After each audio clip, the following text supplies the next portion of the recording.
Feche os seus olhos, vamos orar pela palavra. Pai Santo, obrigado por esse dia. Obrigado por estarmos aqui reunidos como igreja. Obrigado porque o Senhor nos dá a oportunidade de nós, Pai, celebrarmos o Senhor, de compartilharmos vida por meio da palavra e por meio do Teu Espírito. Abre os nossos olhos, abre os nossos ouvidos, que a atenção esteja aqui no Senhor nessa manhã. Fala conosco, fala ao nosso coração. Libera sobre nós a provisão da Tua palavra hoje, em o nome de Jesus, aleluia, aleluia. Irmãos, nós temos compartilhado durante esses dias um estudo muito rico, que é o estudo do livro de Ruth. Se puder aumentar só um pouquinho mais o meu microfone, o estudo do livro de Ruth.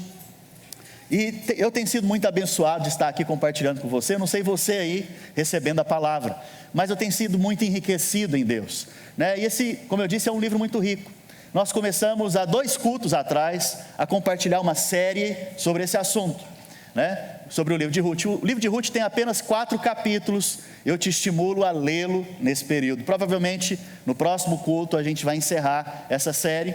E só para recapitular o que já aconteceu aqui, né, nós compartilhamos aí praticamente o capítulo 1 inteiro, aonde a Bíblia fala que havia uma família, né, que chamava a família ali de Elimeleque. Elimeleque era o patriarca dessa família, era o pai dessa família, e a Bíblia fala que ele deixou a casa do pão, Betel, e foi morar em Moabe. Moabe era uma terra amaldiçoada. Mas ele fez isso por causa da crise, por causa da fome, né? Ele tomou uma decisão impensada, ele não dependeu de Deus. O interessante é que quando ele chega em Moabe, que é a terra da maldição, né? Moabe é uma terra amaldiçoada, a Bíblia fala então que ele morre.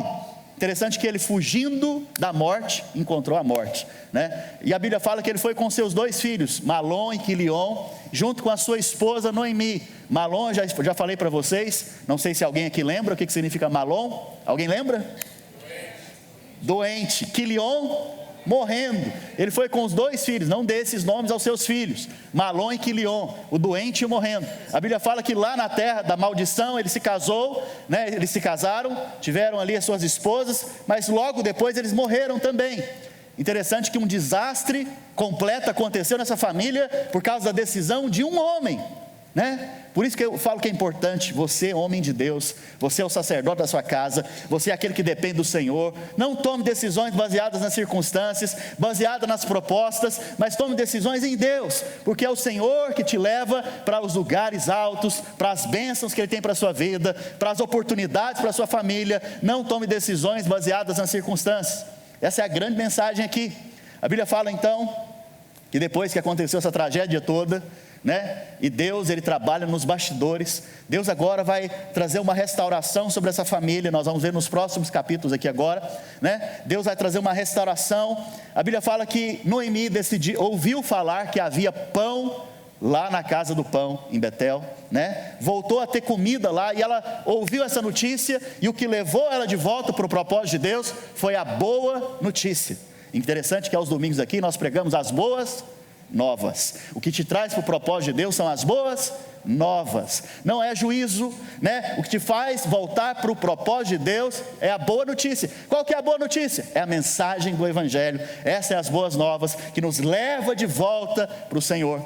Interessante que ela então decidiu voltar, e as 2 noras decidiram então acompanhá-las até um determinado momento, mas ela insistiu com essas noras, e ela falou para essas noras: olha, volte e casem-se, porque eu não tenho condições mais de te dar filhos, para vocês casarem de novo. Volte para a sua terra, volte para lá e case. Ela insistiu com eles, mas a Bíblia fala que Ruth, por um propósito de Deus divino, percebeu que era a vontade de Deus que ela permanecesse com Noemi. E aí então, agora no capítulo 2, onde nós vamos entrar aqui, elas estão voltando para Betel. Lembrando você que Betel significa casa do pão. Desculpa, Belém, eu falei errado, corrija. Belém significa casa do pão. E Belém é a cidade onde Jesus nasceu. E a Bíblia fala então que elas estão voltando porque ouviu essa mensagem das boas novas. Havia pão, alimento ali. Muito provavelmente você veio para uma igreja você encontrou um povo de Deus porque você ouviu uma mensagem de boas novas. Há perdão para você, há perdão para os seus pecados, há restauração para a sua vida. Deus pode transformar a sua vida. Talvez é por isso que você está aqui hoje, você está buscando essas coisas. Eu estou aqui para te dizer, há perdão na casa do perdão aqui, há perdão, há alimento para você. Deus pode transformar a sua vida, Ele pode qualquer coisa, Ele pode transformar seu casamento, pode transformar qualquer decisão errada que você tenha tomado anteriormente, amém? Então em Ruth capítulo 1, verso 22, a Bíblia fala que assim então voltou Noemi da terra de Moabe com Ruth, sua nora, a moabita, e chegaram a Belém. Fala comigo, Belém. Mas o interessante é que nada está na Bíblia por um acaso. Nada está na Bíblia por um acaso. Você está vendo que tem um período que eles voltaram para Belém. Qual é o período que está escrito aqui no texto? Período do quê? Da cega da cevada. Eu preciso te dizer uma coisa, Ruth, ela aponta, é uma figura da igreja. Noemi é uma figura do povo de Israel, porque Ruth, ela era moabita, ela era gentia, né? A maioria da igreja é composta por gentios. Nós não somos judeus. Alguém aqui é judeu? Não, ninguém, né? Porque a maioria de nós somos como Ruth, dentro da igreja. Isso é uma figura do tempo final, da dispensação que nós estamos vivendo, sabe? Olha só, a Bíblia fala que nesse momento elas estão voltando para a casa do pão, Belém. Esse período aqui, eu preciso te dizer, é o período de Pentecostes. Fala comigo, Pentecostes. Talvez você está estranhando um pouco esse culto, é um culto de ensino, por isso que ele é dessa maneira, amém? Por isso eu repito um pouco mais para você, porque nós estamos ensinando o livro de Ruth. A Bíblia fala então que nesse período de Pentecostes, Ruth e Noemi estão voltando para a casa do pão, Belém. Quando que a igreja foi formada, irmãos? Quando? Pentecostes. Olha só, Jesus ressuscitou, 40 dias, a Bíblia fala, se você for ler lá em Atos, ele permanece com os discípulos, mas ele depois é assunto aos céus. E a Bíblia fala então, que 10 dias depois aconteceu Pentecostes. Pentecostes são 50 dias depois da Páscoa. Então, preste atenção, quando que Ruth volta para Belém? Pentecostes. Quando que a igreja é formada? Pentecostes. Isso aqui é um sinal profético, que está lá no Antigo Testamento, do que Deus iria fazer através da igreja. Então eu preciso que você se identifique nesse lugar. Você é Ruth, nós somos as Ruths de hoje, e Deus nos formou quando nós nascemos de novo, e o Espírito Santo veio habitar dentro de nós, e não só isso, nós fomos cheios também do Espírito Santo de Deus, amém? Quantos tem o Espírito Santo de Deus aqui? É Pentecoste na sua vida então, você já passou pelo Pentecoste, você já foi formado, igreja do Senhor Jesus, amém? Mas agora no capítulo 2, no verso 1, se você tiver sua Bíblia, acompanhe e anote, né? A Bíblia fala aqui que tinha Noemi um parente de seu marido, senhor de muitos bens, grava essa palavra, senhor de muitos bens, da família de Elimeleque, a qual se chamava Boaz. Eu não sei se vocês lembram, nos cultos passados e na leitura que você fez do livro de Ruth, em nenhum momento até agora a Bíblia menciona Boaz. Em nenhum momento também a Bíblia fala que Noemi tinha um parente próximo. Ela só falou o quê? Deus Todo-Poderoso pesou sua mão sobre mim e eu me tornei amarga. Ela só murmurou e reclamou. Mas você está vendo agora que o Espírito Santo coloca essa palavra aqui, né, essa frase aqui, esse versículo aqui, para nos mostrar algo. Vocês estão comigo, gente? Preste atenção, olha só que interessante. Eu não sei se vocês lembram, né? Noemi disse, não me chame Noemi, me chame Mara. Porque Noemi significa o que, irmãos? Vamos lá? Agradável. E Mara? Você já teve com pessoas amargas? Como que pessoas amargas falam? Elas apenas reclamam, murmuram, falam mal de tudo, nada está bom. A bênção está em cima dela, as coisas estão acontecendo, mas ela foca somente na reclamação, no problema, né? E Noemi, ela se tornou amarga.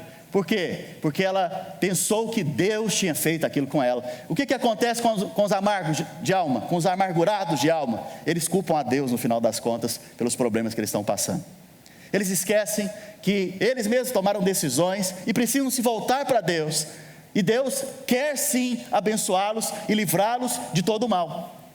Interessante então que ela agora, a Bíblia diz agora que existia um parente próximo. Fala comigo, parente próximo. Fala assim, rico. O cara era rico. Eu preciso te explicar agora algumas coisas que para você entender aqui sobre o livro de Ruth. Alguém já ouviu falar sobre essa frase, sobre essa palavra, jubileu? Alguém já ouviu essa palavra, jubileu? Jubileu é uma palavra que é usada e é um evento que acontece a cada 50 anos. Quantos anos, irmãos? 50 anos. Mas eu preciso te explicar o que é isso, para você entender. O jubileu, ele acontecia a cada 50 anos com o objetivo de libertar os escravos. Aquelas pessoas que se tornaram escravas, elas poderiam ser libertas a cada 50 anos, quando acontecia o jubileu. Outra coisa interessante, se você ficou pobre, você endividou e o banco tomou sua casa, ou alguém que te emprestou o dinheiro tomou sua casa para quitar aquela dívida, a cada 50 anos, a sua herança, a sua propriedade voltava para você. Interessante então que Deus criou uma lei, colocou ela na Bíblia, para que o povo de Israel a cumprisse, nesse momento que se chamava jubileu. Então o jubileu era o dia da libertação, da restauração, e o dia que você voltava a prosperar e ficar rico. Está claro? Pastor, cada 50 anos, a cada 50 anos lá em Israel acontecia o jubileu. Mas tem algo interessante.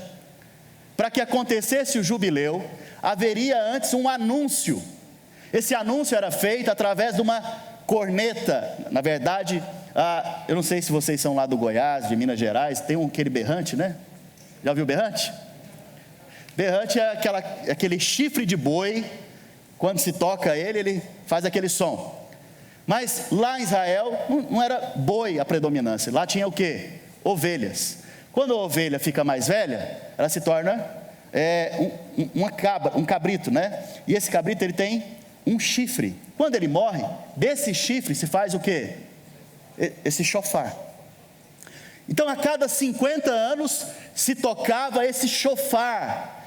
Nesse dia, os escravos eram libertos, a herança voltava para a família e as dívidas eram pagas. Quantos aqui tem alguma dívida? Não levante a mão. Mas eu preciso te contar o que significa esse chifre aqui. Esse cordeiro, que na verdade depois virou esse animal mais velho, agora tem um chifre, ele aponta para Jesus. Ele aponta para a obra de Jesus, e cada vez que nós anunciamos que Jesus morreu e ressuscitou, nós estamos anunciando a obra do Evangelho de Cristo. Então cada domingo aqui eu estou tocando o chofar para você, e quando eu toco o chofar para você, restauração vem na sua vida. Quando eu toco a mensagem aqui, eu prego a mensagem para você, o que Deus faz? Cativos que estão nesse lugar são libertos. É jubileu sobre a sua vida e sobre a sua casa. Deus restaura todas as coisas. Só que naquela época, para você esperar que o jubileu acontecesse, provavelmente você ia envelhecer e não ia desfrutar daquilo que Deus já tinha te dado. Mas existia uma outra forma de redimir as pessoas. Você está vendo que Deus o tempo inteiro está querendo redimir as pessoas? Ele cria até circunstâncias na palavra dele para demonstrar isso para mim e para você. Deus quer te redimir, filho. Deus quer te libertar da sua escravidão. Deus quer restaurar todas as coisas na sua vida e quer te colocar no propósito eterno dele. Interessante que existia uma outra forma. Qual que era a outra forma, pastor?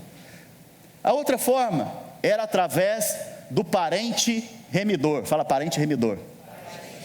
Ou parente próximo. Nós lemos agora há pouco que existia um parente próximo de Noemi. Lembra disso?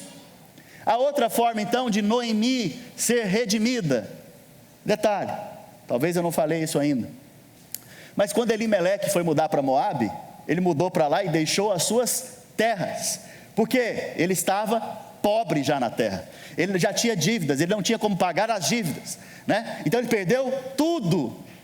E agora Noemi volta, e ela volta com o quê? Com o quê, irmãos? Nada. E o que Deus vai fazer agora? Vai restaurar a vida de Noemi, vai usar Ruth e vai usar Boaz, o parente próximo. Pastor, mas como que o parente próximo pode redimir essas pessoas? Irmãos, o parente remidor é aquele que tem o poder de restaurar completamente aquela perda. Então, por exemplo, se eu tenho uma casa e eu perco a minha casa para o banco, quem poderia tomar de volta essa casa, comprar de volta essa casa? Naquela época, somente um parente próximo, meu irmão, um primo ou um tio. Somente essas pessoas poderiam comprar de volta, e a partir daquele momento, ele devolveria para a família original. O que acontece? Esse parente remidor aqui, ele agora aparece no livro de Ruth, mas ele é uma figura, sabe de quem? De Cristo. Cristo, quer ver? A Bíblia fala que o parente próximo do falecido, ele era obrigado a comprar a propriedade de volta, que foi tomada por esses motivos que eu disse para vocês, hipotecários, por exemplo. E a segunda coisa, segundo critério, esse parente próximo teria que casar com a viúva. Agora, preste atenção, o remidor aqui é Boaz. Boaz é uma figura de Cristo. Boaz era um parente próximo. Vamos pensar em Jesus agora? A Bíblia fala que Jesus, sendo Deus, não usurpou ser igual a Deus. Antes, se esvaziou de si mesmo e se fez a imagem de servo, feito homem, semelhança de homem. O que Jesus está fazendo aqui? Está entrando na família humana, está sendo o nosso parente próximo, o parente remidor. Eu não te contei, mas o remidor, ou aquele que traz redenção, ele tem poder de libertar você da escravidão, ele tem poder de restaurar aquilo que você perdeu, ele tem poder inclusive de perdoar todas as coisas, porque ele vai pagar a dívida. Sabe, Jesus é esse Boaz aqui para Ruth. Jesus é o Boaz para nós hoje. O que ele fez? Ele abriu mão da sua glória, ele abriu mão do seu trono ali naquele momento. Ele sendo Deus, ele se esvaziou. Você já parou para pensar como que Jesus teve que se esvaziar? Pensa comigo. Deus, ele dorme? Deus dorme, irmãos? Mas Jesus dormiu? Então esvaziou. Vamos lá, vamos seguir a sequência. A Bíblia fala que lá em Belém, a mãe de Jesus estava passando por aquele lugar, e ela, por uma jesucidência, foi dar à luz ali naquela cidade, para cumprir profeticamente, né, o que aconteceu com Boaz. Mas vamos lá, preste atenção. A Bíblia fala que quando ela está lá em Belém, Jesus nasce. Eu pergunto para você, Deus precisa que alguém cuide dele? Mas agora tem uma Maria e um José cuidando do próprio Deus, no colo dela agora. Maria amamentando o próprio Deus, Maria trocando a fralda do próprio Deus, Maria dando banho no próprio Deus. Só que Deus nesse momento nem falava, Jesus um bebezinho não conseguia falar, e Maria estava lá protegendo, uma mulher protegendo Deus vivo e verdadeiro. Você tem noção do que é isso? Deus se submeteu a essa situação por mim e por você. Você tem noção de que graça maravilhosa é essa? Eu pergunto para você, se você fosse Deus, você teria coragem de colocar numa posição dessa? Mas ele, sendo Deus, não se usurpou, não considerou, mas antes ele se esvaziou, para que ele pudesse entrar na nossa linhagem humana, para que ele pudesse entrar na forma humana. Jesus, ele veio em carne e sangue. Você pode dizer isso nessa manhã? Jesus veio em carne e sangue. Quando ele vem em carne e sangue, ele agora se torna o nosso parente próximo. Essa é a primeira condição, ser o parente próximo. Qual que é a segunda condição para redimir a Ruth e Noemi? Que na verdade é nos redimir e redimir Israel. Preste atenção. Segunda condição, ele tinha que ser rico. Fala assim, rico. Boaz, a Bíblia diz que ele era rico. Eu pergunto para você, Jesus é rico? Ele só é o Criador de todas as coisas. Ele é o dono do ouro e da prata. Ele é aquele que fez todas as coisas. Pelo poder da palavra, Ele criou tudo. E tudo foi feito por meio dEle. E nada do que foi feito sem Ele. Ou seja, Ele é o cara. Jesus é o cara, Ele é riquíssimo. Então a segunda condição também Ele a cumpriu. A primeira condição é o seu parente próximo. A segunda condição é ser rico. E a terceira condição, pastor? Terceira condição é que ele deveria querer. Fala assim comigo, querer. Boaz, ele tinha que querer comprar de volta aquela propriedade e assumir agora Noemi e Ruth. Nós vamos ver nos próximos capítulos que isso aconteceu. Mas eu pergunto para você, Jesus como nosso parente remidor, como aquele que vem para nos redimir, para nos salvar, para nos trazer ao Pai de volta, à casa do pão de volta. O que Ele fez? Vou fazer uma pergunta melhor. Jesus, na cruz do Calvário, isso aqui é querer? É querer, irmãos? Será que Ele quis? Ele quis? Quis, irmãos, preste atenção. Eu estou querendo mostrar para você o que é querer. A prova cabal que ele quis te salvar, te redimir, me redimir, é que ele estava onde? Na cruz. Essa é a prova total, fundamental, que ele quis te salvar, ele quis te redimir, ele quis que você fosse salvo, redimido, através dele. Sabe por quê? Porque ele era o único que tinha poder para pagar. Como? A Bíblia fala que através do seu sangue precioso, puro, santo. Ninguém mais aqui nessa terra poderia nos comprar de volta para Deus. Mas Ele foi e morreu na cruz, Ele quis morrer na cruz. Ele poderia ter falado lá no jardim de Getsemane, não, eu não vou fazer isso. Mas Ele resolveu fazer a vontade do Pai e resolveu te amar a ponto de morrer por você, porque essa é a maior expressão de Deus, dar a sua vida em favor dos seus amigos. Ele te chama amigo agora, não só filhos, Ele te chama amigo. Sabe, você percebe então que esse símbolo que está acontecendo na vida de Ruth, Noemi e Boaz é na verdade a nossa experiência com Cristo Jesus. É a nossa experiência. Nós somos as Ruths de hoje, redimidas, restauradas. Então, deixa eu te falar uma coisa, o jubileu já aconteceu na sua vida. Olha, hoje mesmo você pode experimentar de tudo aquilo que Jesus já comprou para você na cruz do Calvário. Não há mais dívida, não há mais condenação, não há mais culpa. Essa é a mensagem do Evangelho. Hoje eu estou te anunciando isso. Jesus já pagou todo o preço. Não queira ficar pagando boleto que já foi pago. Misericórdia. Sabe, se você está em casa e você já pagou uma conta e de repente chega lá uma cobrança para você daquela conta, eu pergunto, você vai pagar de novo? Então pare de querer sair por aí querendo pagar os boletos que já foram pagos por aquele que tem todo o recurso para pagar. Vocês estão aqui comigo, gente? Aleluia. Ruth agora no verso 2 do capítulo 2 diz o seguinte: Ruth a moabita disse a Noemi: deixe-me ir ao campo e apanharei espigas atrás daquele que me favorecer. Fala favorecer. E ela disse: vai, minha filha. Interessante, aqui também é mais uma lei que tem lá no Antigo Testamento. É uma lei que chama respigar.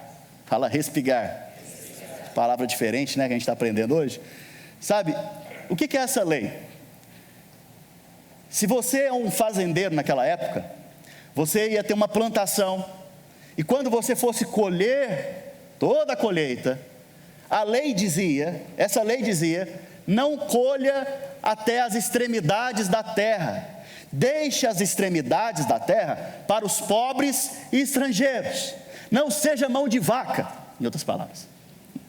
Ou seja, se Deus tem te abençoado tanto, filho, não seja mão de vaca, abençoe também a outros. É isso que é a expressão aqui, né? E a Bíblia fala então que Ruth, ao saber dessa lei, que na verdade é uma forma graciosa de Deus também abençoá-la, né? Ela foi para o campo que lhe deixassem colher, respigar. Então, outra coisa interessante nessa lei é que, se você fosse fazer a colheita, você não poderia colher tudo que tinha lá. Você tinha que deixar um pouco no chão. Os frutos mais maduros, né, aqueles que poderiam perder mais rápido, você deixava no chão. Para quê? Para que aquele que fosse estrangeiro ou pobre viesse ao seu campo e colhesse e levasse para a casa dele. Está vendo a bondade de Deus aqui? Que graça que Deus tem conosco. A Bíblia fala então que Ruth foi para esse lugar. Mas tem uma palavra aqui que é interessante: aquele que me favorecer. Favor é o mesmo que graça. Favor é para quem não merece. Favor é quando Deus quer agir na sua vida, não baseado nos seus méritos, não baseado no que você fez, mas baseado em quem Ele é e no que Ele fez. Jesus é poderoso para pagar? É poderoso para pagar, irmãos? Sim. Jesus, Ele quis pagar? Sim. Ele quis te redimir? Sim. Então a obra é de quem? Sim. Dele. Então favor é para quem não merece. Favor inclusive é para quem não trabalhou. Quem trabalhou? Jesus. O que eu estou vivendo hoje? O que Jesus trabalhou. Interessante então que ela fala isso. A fé dela estava, quando ela declarou aquilo, a fé dela estava na graça de Deus, no favor de Deus. A esperança dela estava naquilo que Deus poderia fazer, ou seja, aquele que pudesse me favorecer. Amém? Eu preciso te dizer algo. Por uma jesucidência, você gostou dessa palavra, jesucidência? Quando ela saiu, ela se encontrou com os outros estrangeiros, ela se encontrou também com os outros pobres, e o que eles faziam? Faziam um sorteio. Aí tinha os campos determinados. Então estava lá o campo de Boaz, o campo do fulano, do Beltrano, e o sorteio era que definia quem que iria colher em qual campo. Quando ela foi sorteada, em qual campo que ela caiu, irmãos? Por uma jesucidência, ela cai em qual campo? Boaz. O favor de Deus te leva sempre para Cristo. O favor de Deus sempre vai te levar para o seu noivo, Jesus. Ela caiu então no campo de Boaz. Sabe o que eu percebo? Que Deus trabalha nos bastidores. Você não está vendo, mas Deus está trabalhando em seu favor. Você não percebe, mas Deus está nos bastidores trabalhando por você. Sabe, tem coisas na sua vida que aconteceram, você nem percebeu, mas Deus estava trabalhando por você. Não é mérito seu, não é porque você conquistou, mas é porque Ele fez nos bastidores e te atraiu para o propósito que Ele tem para a sua vida. Sabe, a Bíblia continua dizendo então, no verso 3, do capítulo 2 de Ruth: ela se foi, chegou ao campo e apanhava após os segadores. Então preste atenção na cena: os segadores colhiam, deixavam cair os frutos maduros, e ela vinha fazer o quê? Vamos lá, gente. Apanhava o que caía, ok? E por casualidade, está escrito aí na sua Bíblia, por casualidade, se você for ver essa palavra no original, por fortúnio, por sorte, por favor, né? Ou seja, através da graça de Deus, ela entrou no campo de Boaz, que pertencia à família de Elimeleque.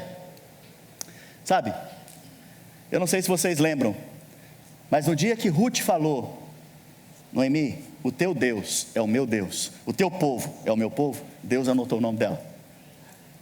E Deus a tem favorecido desde então. Nós estamos vendo aqui. Alguém aqui disse que Jesus é o seu Deus? Senhor Jesus é o seu Deus. O povo de Jesus, que é a igreja, é o seu povo. Deus anotou o seu nome. E desde então o Senhor tem te favorecido em todas as coisas. Sabe, a nossa obra hoje é crer e confessar. Essa é a sua obra e a minha obra. Crer. Com a minha boca eu confesso, com o meu coração eu creio, e por isso eu sou salvo. No dia que você creu que o Senhor Jesus é o seu Deus e nós somos o seu povo, Deus anotou o seu nome e Ele te levou para o campo de Boaz, e lá Ele tem te dado provisão que você nem imagina. Mas se prepara, porque Boaz vai casar com a Ruth. Eu não estou falando do Boaz aqui, eu estou falando do nosso verdadeiro Boaz. Se prepara, Jesus vai casar com a sua noiva. Continuando então, Interessante, eu não sei se você sabe, mas o bisneto de Ruth, Davi, o rei Davi, que escreveu a maioria dos salmos, ele disse algo no Salmo 63, no verso 3. Salmo 63, verso 3. Eu queria que a gente lesse junto esse salmo. Salmo 63, verso 3. Vai conseguir projetar, Carlinhos? Salmo 63, verso 3 diz o seguinte: porque a tua graça é melhor do que a vida, e os meus lábios te louvam. Sabe, o que é melhor do que a vida? A graça. A graça do Senhor é melhor do que a vida. O que Ruth está experimentando aqui? De pura graça. Ela não podia nem ir para ser povo de Deus lá em Israel. Agora ela é povo de Deus em Israel. Ela não podia ter condições para ter suprimento. Agora está até caindo comida nos pés dela para ela poder comer.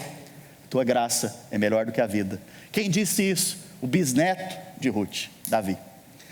No verso 4, a Bíblia fala: eis que Boaz veio de Belém. Boaz veio da onde, irmãos? Da onde vem Jesus? Olha, está vendo o tipo? Você está vendo aqui a imagem? Né? Tudo tem a ver com Jesus. Se você conseguir ver o Antigo Testamento e encontrar Jesus ali, você está lendo da maneira correta. Boaz é uma expressão de Cristo no Antigo Testamento. Boaz vem de Belém, Jesus veio de Belém, e disse aos seus segadores: o Senhor seja convosco. Interessante que as primeiras palavras de Boaz é uma bênção. As primeiras palavras de Boaz é uma bênção sobre a vida dos seus segadores. Nós somos aqueles aqui que estamos colhendo para Cristo. A primeira palavra que Deus tem para você é uma bênção sobre a sua vida. E aí os segadores responderam: o Senhor te abençoe. Agora no verso 5 do capítulo 2. Depois perguntou Boaz ao seu servo, o encarregado dos segadores. Preste atenção. Boaz era o dono daquele campo, amém? E ele tinha um servo encarregado de todos aqueles que colhiam. Está claro aqui? E Boaz agora perguntou ao seu servo. Todas as vezes que você ler a Bíblia e você ver um servo sem nome, fala comigo, servo sem nome, é uma expressão do Espírito Santo de Deus. É uma imagem do Espírito Santo de Deus. Toda vez que aparece um servo sem nome na palavra de Deus, quando você está lendo, ali é uma expressão, é um tipo, é um símbolo do Espírito Santo. Interessante que agora Boaz está falando com esse servo. E o que ele vai perguntar? Olha só, de quem é essa moça? Como que Boaz viu essa mulher, irmãos? Preste atenção, essa mulher estava lá, pegando o que caía no campo, e de repente vem um dono do campo e enxerga aquela mulher. Como que é isso? Se não for Deus, o que é? Porque quem que dá atenção para uma pessoa que está lá colhendo coisas? Porque é pobre. Continuou, respondeu-lhe o servo: esta é a moça moabita que veio com Noemi da terra de Moabe. O servo então aponta para quem? Espírito Santo. Vocês estão aqui, gente? Boaz aponta para quem? Jesus. Mas quem está ali colhendo? Ruth. Nós hoje estamos aqui através do servo, o Espírito Santo, e do nosso Boaz, mas nós estamos aqui hoje colhendo aquilo que Boaz tem nos dado. Sabe, o Espírito Santo é quem nos leva para Boaz, o Espírito Santo é quem nos conduz para Boaz. Você sabia disso?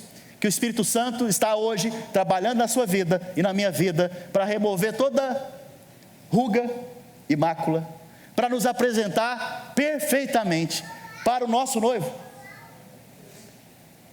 Você sabe que no céu não tem plástica, né? Você sabe disso? Porque não tem como tirar a ruga com plástica no céu. Quem faz isso? É a obra poderosa do Espírito Santo na nossa vida. Ele é que transforma você, Ele é que me transforma. Tem outra coisa, no céu não tem maquiagem. Sabia disso? Para que mulher usa maquiagem? Para ficar mais bonita, né? Na verdade é para esconder coisas, não é verdade? Não, vamos lá, irmão, vamos ser sinceros. É para se apresentar mais bonita, mais perfeita. É ou não é, irmão? Fala a verdade. Não, os irmãos não sabem. É ou não é, irmãs? É, claro que é. Mas no céu, na noiva de Cristo, não tem maquiagem. Sabe o que o Espírito Santo faz? A obra poderosa desse servo, o Espírito Santo, é te levar a Cristo e transformar a sua vida, sem maquiagem. Isso é poderoso. Com maquiagem qualquer um pode fazer, com cirurgia plástica qualquer um pode fazer, mas de forma milagrosa e poderosa só o Espírito Santo. É por isso que você olha para pessoas que eram de um jeito, depois de um tempo, ela se relaciona com esse servo e com o Senhor Jesus, você olha para a vida dela e fala, uau, ela mudou demais. Ela mudou por quê? Maquiagem? Não, é o Espírito Santo agindo na vida dela. Entende? A Bíblia fala então, tem algum solteiro aqui? Aleluia, com força, com força. Tem algum solteiro em casa me ouvindo também? Você está vendo que quem levou Ruth a Boaz foi o servo, sem nome, que aponta para o Espírito Santo. A verdade natural aqui é o seguinte, que quem leva você para a sua esposa, ou você, mulher, para o seu esposo, é o Espírito Santo de Deus. Creia nisso, ele te conduz para o seu marido e para a sua esposa, amém? Verso 8, então disse Boaz a Ruth, ouve minha filha. Interessante, irmãos, deixa eu te falar, esses donos de fazenda na época, eles não falavam com os seus servos diretamente, com aqueles que colhiam, ele falava com o encarregado, e muito menos com aquele que estava lá pegando comida que sobrava, que caía no chão. Mas agora você está vendo o Boaz falando diretamente com quem? Com Ruth. Ele direcionou a palavra. Ela merecia? Não. Da mesma maneira, nós não merecíamos, mas o Senhor direcionou a sua voz para dentro de nós, e hoje ao ouvir a sua voz, nós nos estremecemos todos, de amor e de respeito, de favor, de graça diante dele. Boaz falou com Ruth, irmãos, e o Senhor tem falado conosco nesse lugar. A palavra de Deus diz então, que quando ele fala, o que ele diz? Ouve, filha minha, não vás colher em outro campo, nem tampouco passes daqui, porém aqui ficarás com as minhas servas. Aqui foi a primeira vez que Boaz falou com Ruth. Você lembra a primeira vez que você teve uma impressão que Jesus falou com você? Aqui foi a primeira vez, e olha, ele deu uma direção para ela, não vá para onde? Não vá para outros, fique aqui. Qual que é a direção para você hoje? Não vá para outros campos, fique aqui. O Boaz está falando com você. Não vá, porque as falsas doutrinas, elas vão trazer perturbação para você. Não vá para outros campos, fique aqui, né? Fica nesse campo, fica nessa igreja. Não vá para outro campo, eu quero te proteger. No verso 9, a Bíblia fala, estarás atento ao campo que cegarem e irás após elas. Aqui é Boaz dando uma ordem aos seus servos. Não dei ordem aos servos que te não toquem. O que Boaz está falando para os seus servos? Não toque a Ruth, ela está debaixo da minha proteção. No dia que você encontrou Jesus, você está debaixo da proteção dele. E sabe o que ele fala para os servos? Quem são os servos de Jesus? Não toque nas minhas Ruths. Eu tenho essa direção e eu vou respeitar ela. Não posso tocar na sua vida. Da mesma maneira, você não pode tocar na vida do seu irmão. Por quê? Porque o seu Boaz te deu uma direção. Não toque. Aqui está escrito, não a moleste. Não faça algo ruim com ele. Não faça algo ruim com ela, na verdade. Preste atenção. Nós como servos, nós como filhos, estamos aqui nesse campo, que é o campo que Jesus estabeleceu para a gente. Nós temos que ter o cuidado e o zelo de não tocar na vida dos outros irmãos. Porque Jesus nos deu uma direção. Mas não só isso, olha só. Quando tiver sede, vai às vasilhas e bebe do que os servos tiraram. Preste atenção. Quando Ruth tiver sede, ela tem que ir aonde, irmãos? Tirar água. Ela tem que fazer o quê? Ir nas vasilhas. Preste atenção. Todo domingo, se você está com sede, eu estou com a vasilha pronta aqui para te dar a beber. Todo domingo eu procuro trazer a água fresca, frescor espiritual, para que você caminhe na sua semana sem sede. Sabe, todo domingo os líderes, os pastores, nas células, nós estamos ali reunidos para poder trazer para você a água fresca. Você está vendo que Ruth está recebendo proteção, frescor, ou saciando a sua sede, e nós vamos ver agora Boaz dizendo o seguinte: vai às vasilhas e bebe, que os servos tiraram. Verso 10, Então ela, inclinando-se o rosto em terra, lhe disse: como que me favorece e fazes caso de mim, sendo eu estrangeira? Normalmente as mulheres fazem isso, né? Como que você reparou em mim assim? Vocês não sabem o que eu estou falando, né, irmãos? Essa é a forma das mulheres querem encantar os homens, sabe? Está vendo Ruth fazendo a mesma coisa aqui? Por que você olhou para mim? O que você viu diferente em mim? Por que você está me favorecendo desse jeito? O que eu fiz para merecer?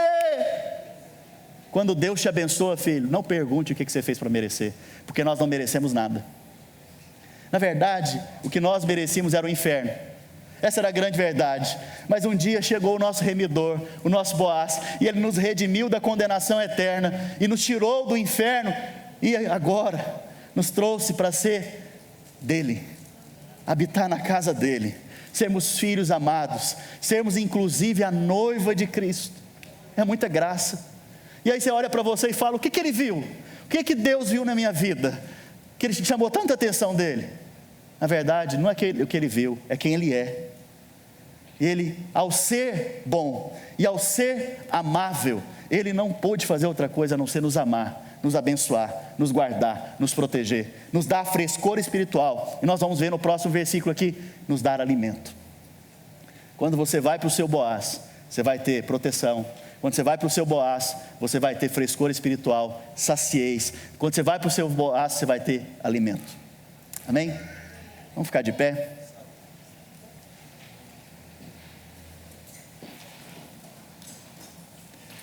Interessante que a postura dela é: Senhor, por que o Senhor é tão bom comigo? É uma postura de gratidão. Sabe, aqueles que são favorecidos por Deus, uma das expressões que Ele tem na vida deles é que eles são gratos. Um coração cheio de gratidão. Se você tem experimentado o favor e da graça de Deus, só te resta ser como Ruth. Senhor, por que o Senhor é tão bom comigo? Eu tenho tanto para te agradecer, para te bendizer. Isso me faz lembrar sobre um momento que Jesus curou 10 leprosos.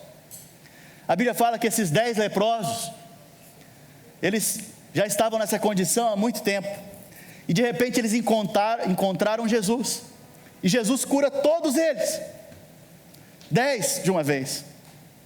A Bíblia fala que os 10 foram embora, mas de repente um deles voltou. A Bíblia fala que esse um que voltou era estrangeiro, não era do povo de Israel. Sabe por que os 9 não voltaram?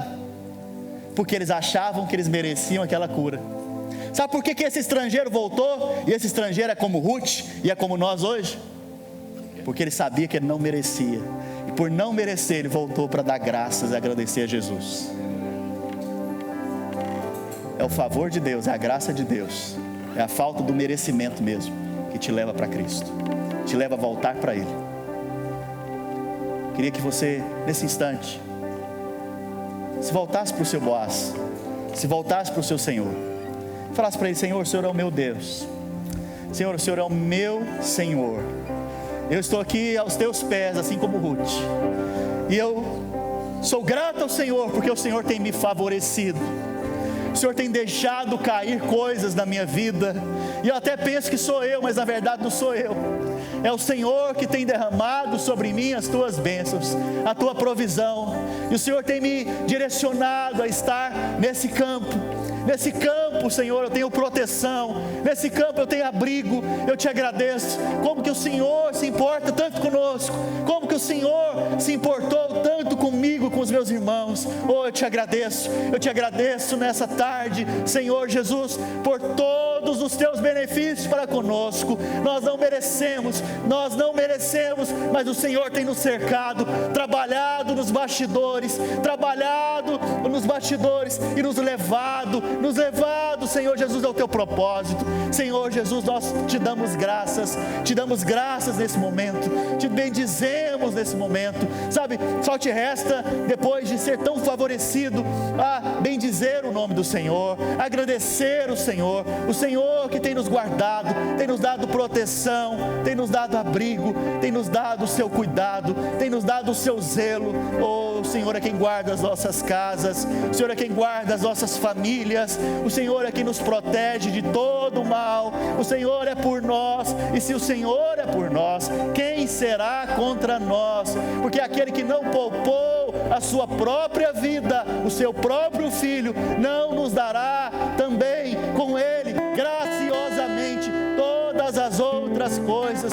Por isso nós hoje, nós nos rendemos ao Senhor, como Ruth, nós sabemos que nós não merecíamos nada, e o Senhor tem nos favorecido com tudo, com tudo, com tudo. Aleluia, aleluia. Estenda as suas mãos. Deixa eu abençoar a sua semana. Pai, na autoridade de Cristo Jesus, eu abençoo a vida dos meus irmãos. Pai, na autoridade de Cristo, eu declaro que eles terão uma semana abençoadíssima, debaixo da proteção, do frescor e do alimento de Cristo. Declaro em nome de Jesus que essa semana o servo sem nome, o Espírito Santo, vai conduzi-los a Boaz, o verdadeiro Jesus. Jesus, o verdadeiro Boaz.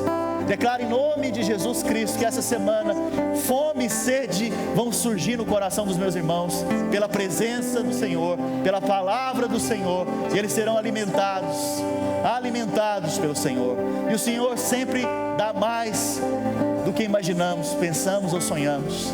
Que eles possam receber muito essa semana, que eles possam ter portas abertas diante deles, que a família deles seja bendita e guardada, que a saúde deles, Senhor, seja protegida, que eles possam prevalecer diante das circunstâncias, porque o Senhor é com eles em todas as coisas. Eu declaro que vocês são abençoados, benditos em o nome de Jesus Cristo.